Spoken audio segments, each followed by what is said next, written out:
찬송가입니다. 통일 찬송가는 204장입니다. 288장.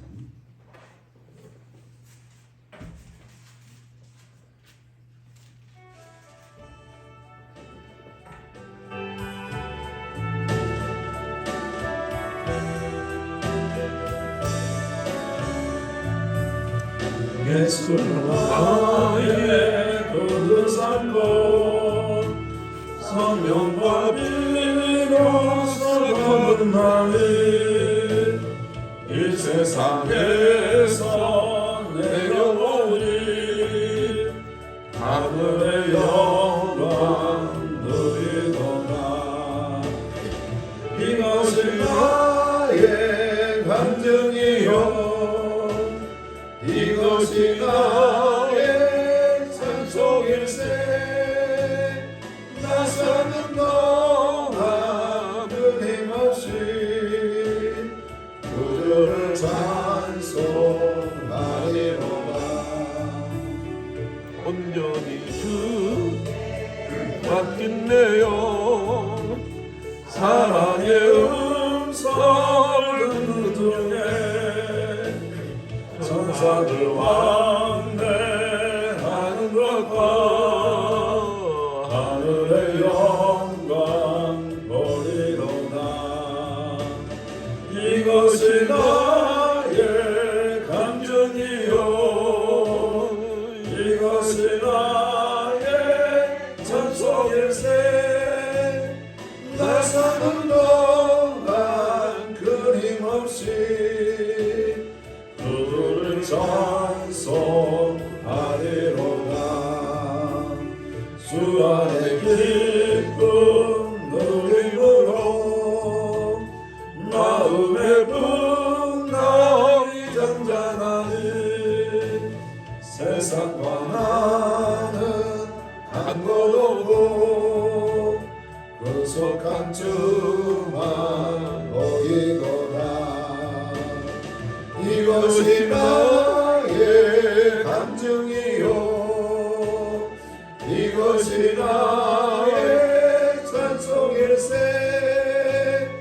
나 사는 동안 끊임없이 그들을 찬송하리로다.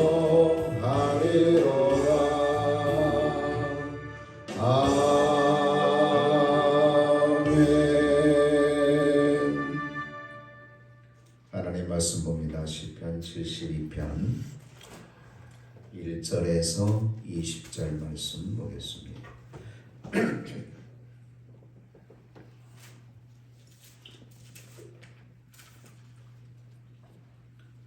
시편 71편 1절에서 20절 말씀 보게 됩니다. 하나님이여 주의 판단력을 왕에게 주시고 주의 공의를 왕의 아들에게 주소서. 그가 주의 백성을 공의로 재판하며 주의 가난한 자들을 정의로 재판하리니 의로 말미암아 산들이 백성에게 평강을 주며 작은 산들도 그리하리로다. 그가 가난한 백성의 억울함을 풀어주며 궁핍한 자의 자손을 구원하며 압박하는 자를 꺾으리로다. 그들의 해가 있을 동안에도 주를 두려워하며 달에 있을 동안에도 대대로 그리하리로다. 그는 벤풀 위에 내리는 비같이 땅을 적시는 수낙비같이 내리리니 그의 날에 의인이 흥왕하여 평강의 풍성함이 달이 닿을 때까지 이르리로다. 그가 바다에서부터 바다까지와 강에서부터 땅끝까지 다스리니 광야에 사는 자는 그 앞에 굽히며 그의 원수들은 티끌을 핥을 것이며 다시스와 섬의 왕들이 조공을 바치며 스바와 시바 왕들이 예물을 드리리로다. 모든 왕이 그의 앞에 부복하며 모든 민족이 다 그를 섬기리로다.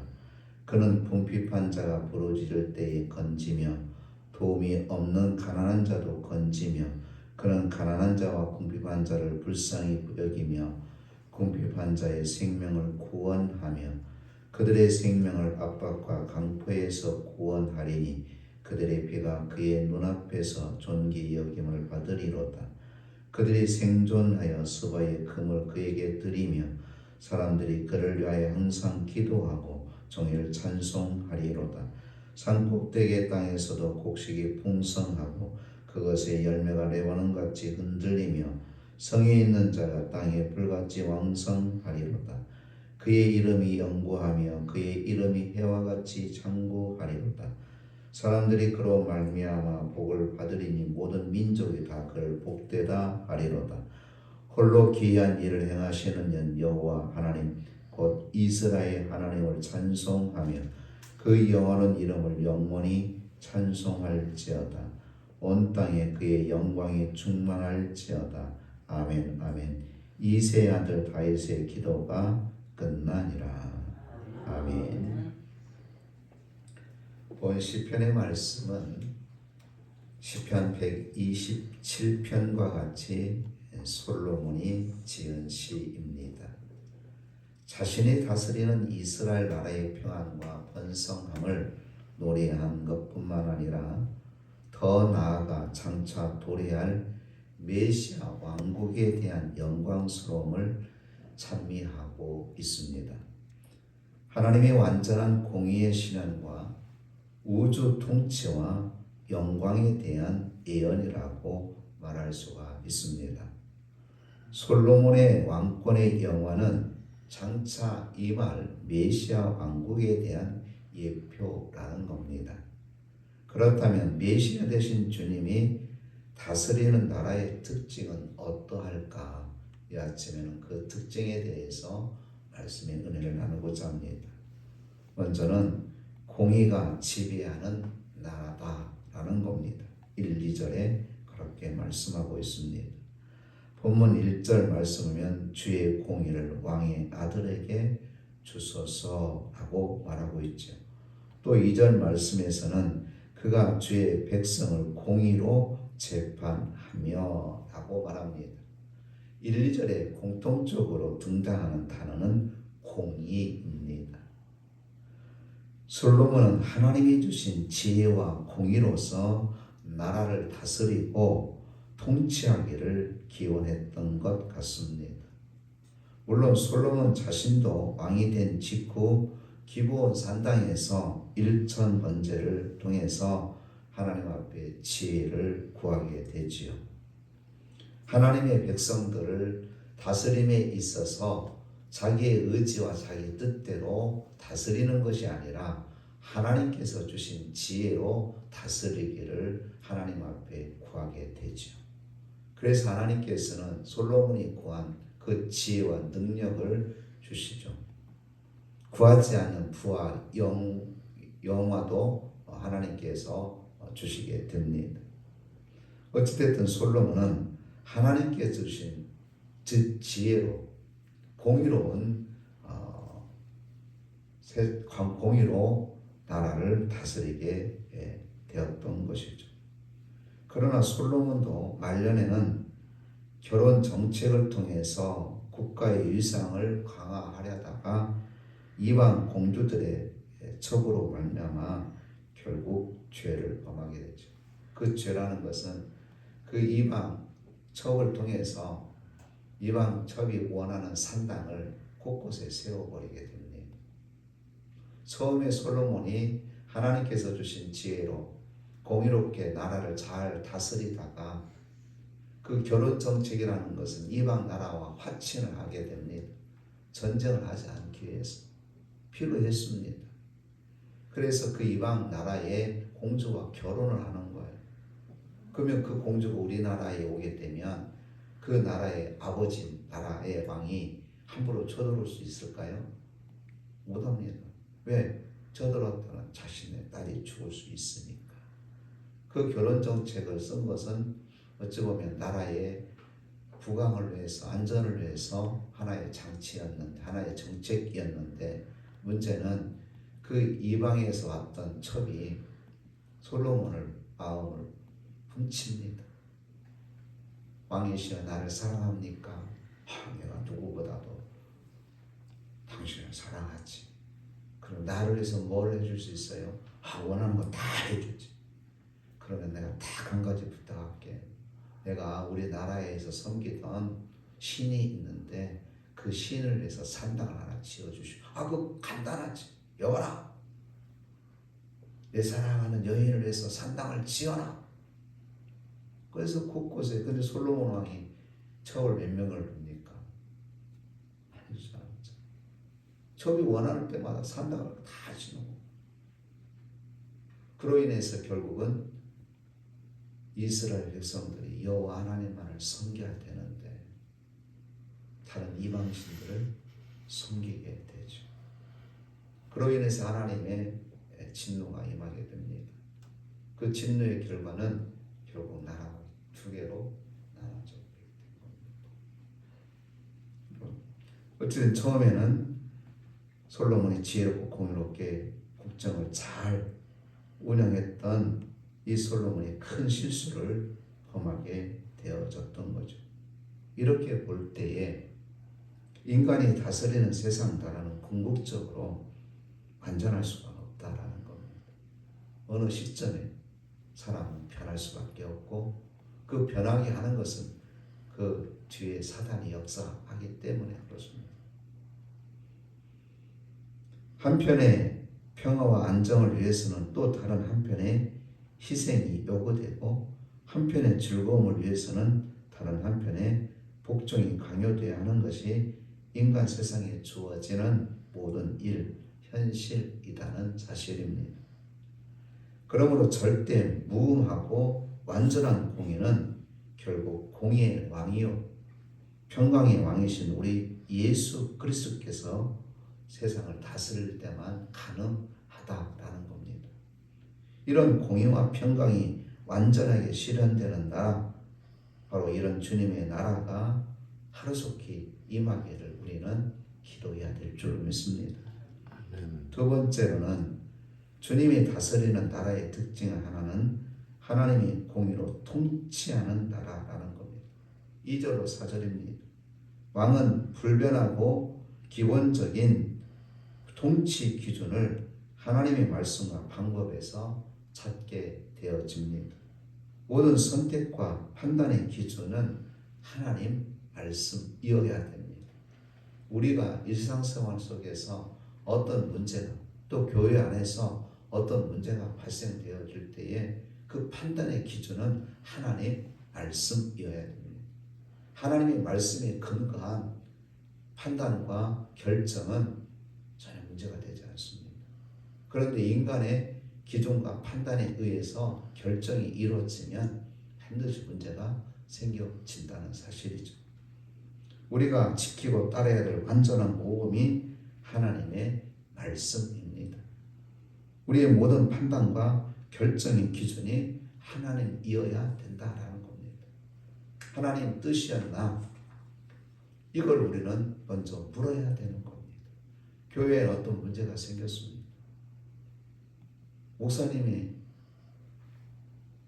행정을 잘 못했던, 성도들이 어떤 실수를 범했을 때에 그 기준이 세상법으로 가면 안 됩니다.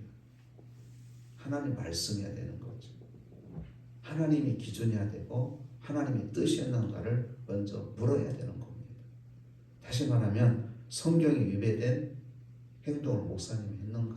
예를 들어서 성경에 위배된 말을 목사님이 하고 결정을 내렸는가?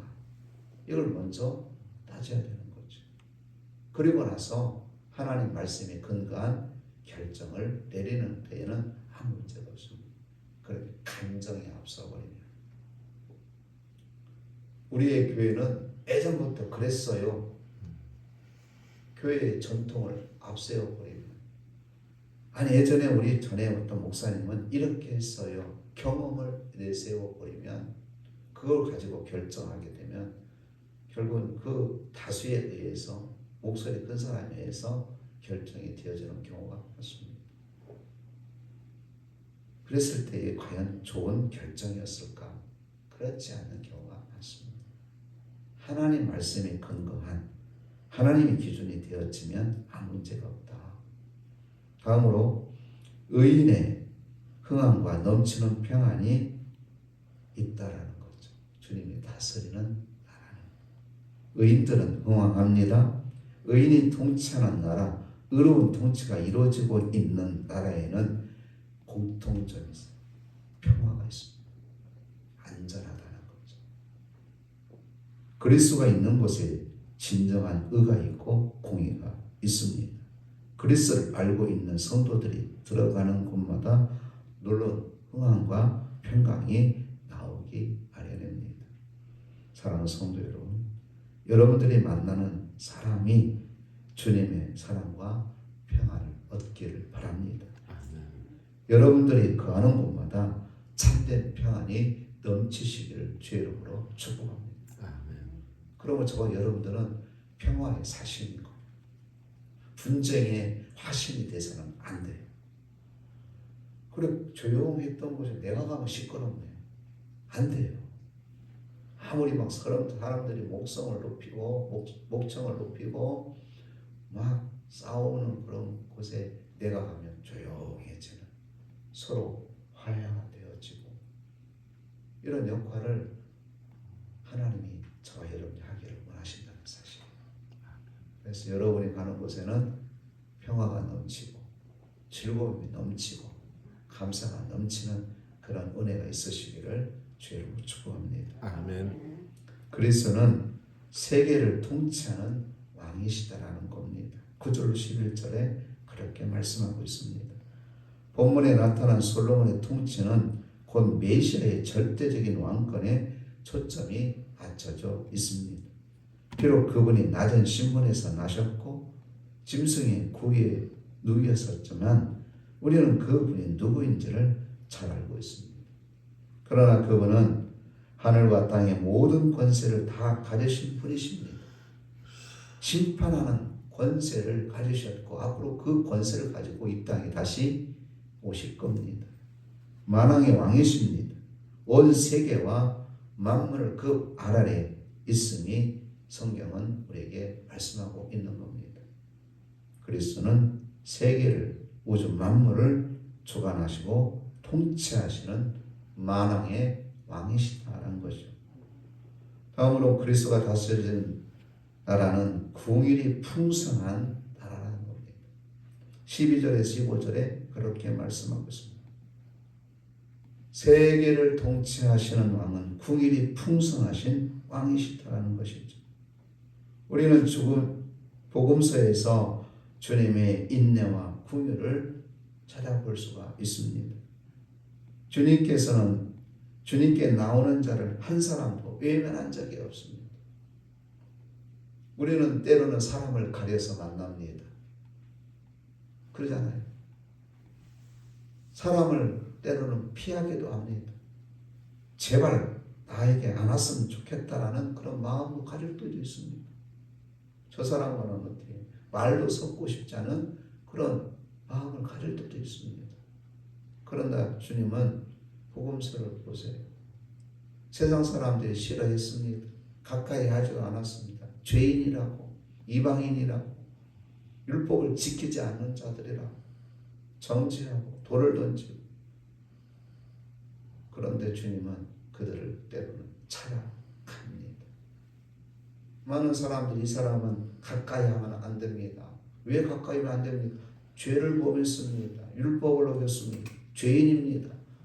그러니까 그 사람과 악수도 하지 말고 눈도 마주치지 말고 말도 하지 마십시오. 그랬어요. 근데 주님 어떻게 하셨어요? 찾아갑니다. 그 집에서 식사를 하기도 합니다. 그리고 말합니다. 너는 나의 친구라.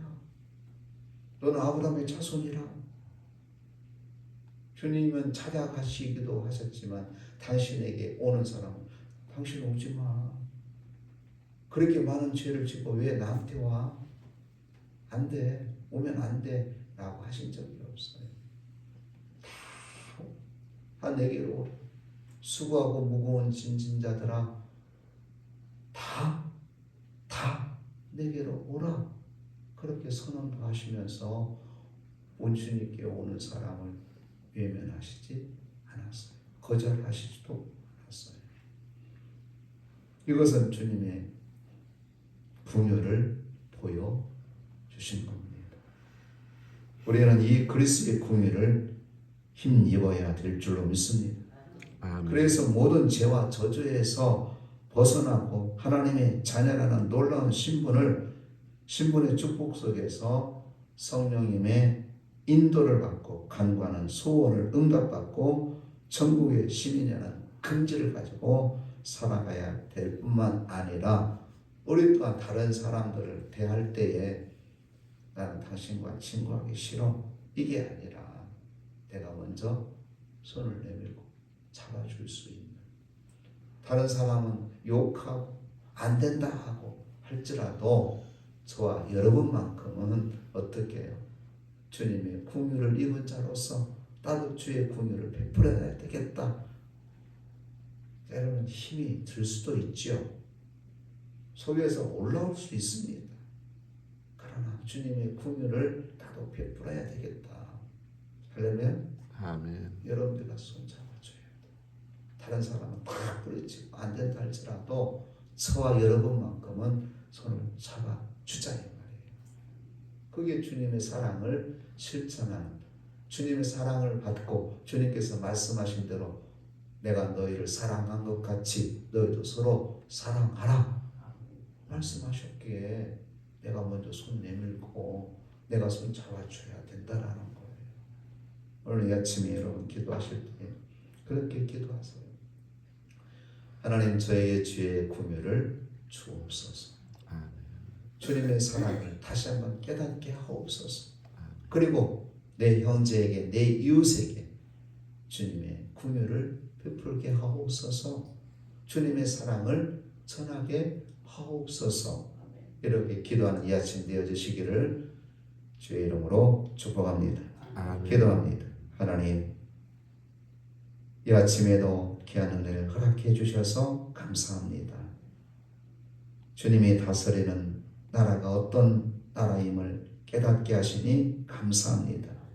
속히 오셔서 주님 다스려 주옵소서. 아멘. 정의와 공의가 궁율이 넘치는 나라가 되게 하여 주옵소서. 아멘. 아버지, 주님의 궁유를 받은, 주님의 사랑을 받은 우리들이 이 아침에 궁유를 구합니다. 주님의 사랑을 구합니다. 그 궁율과 사랑으로 내 형제를, 내 이웃을 하나님 섬기게 하옵소서. 예수님 이름으로 기도드리옵나이다. 아멘. 하늘에 계신 우리 아버지여, 이름이 거룩히 여김을 받으시오며 나라의 임하오시며 뜻이 하늘에서 이룬 것 같이 땅에서도 이루어지리이다. 오늘날 우리에게 일용할 양식을 주옵시고 우리가 우리에게 죄 지은 자를 사하여 준 것 같이 우리 죄를 사하여 주옵시고 우리를 시험에 들게 하지 마옵시고 다만 악에서 구하옵소서. 대개 나라와 권세와 영광이 아버지께 영원히 있사옵나이다. 아멘.